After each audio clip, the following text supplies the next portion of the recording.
దివ్యాంగులను కించపరిచే విధంగా మాట్లాడిన ఐఏఎస్ అధికారి స్మితా సబర్వాల్పై వికలాంగుల హక్కుల పోరాట సమితి నేతలు ఆగ్రహం వ్యక్తం చేశారు.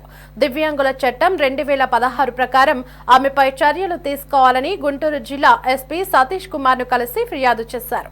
సివిల్ సర్వీస్ లోకి దివ్యాంగులను తీసుకుంటే సమర్థవంతంగా విధులు నిర్వహించలేరంటూ ఆమె తన ఎక్స్ లో పోస్ట్ చేసిన వ్యాఖ్యలకు తక్షణమే క్షమాపణ చెప్పాలని డిమాండ్ చేశారు.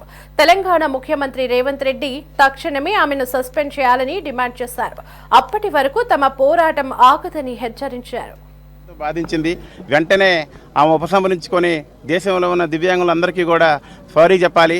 అలాగనే రాష్ట్రంలో ఉన్నటువంటి మహారాష్ట్రలో ఉన్నటువంటి రత్నగిరి జిల్లా జాయింట్ కలెక్టర్గా ఉన్నటువంటి సిసోడి అగర్వాల్ గారు మీ సోదరుడే. అలాంటి మీ ఇంట్లోనే ఒక దివ్యాంగుని పెట్టుకొని ఆమె ఈ విధమైనటువంటి రాజ్యాంగపరమైనటువంటి వృత్తిలో ఉండి రాజ్యాంగాన్ని దీన్ని అమలుపరచాల్సినటువంటి ఆవిడ ఈరోజు ఒక దివ్యాంగులని వాళ్ళు దేనికి పనికిరారు. ఎంతోమంది దేశంలో సివిల్స్ రూపంలో ఉన్నటువంటి ఎన్నో రంగాల్లో సృజించి కలెక్టర్లు అయిన వాళ్ళు ఉన్నారు, జాయింట్ కలెక్టర్ అయినటువంటి వాళ్ళు ఉన్నారు, పోలీసులుగా అయినటువంటి ఉన్నారు. పెద్ద పెద్ద ఉన్నతమైన పదవుల్లో ఉన్నటువంటి దివ్యాంగులు మీరు కించపరిచారు.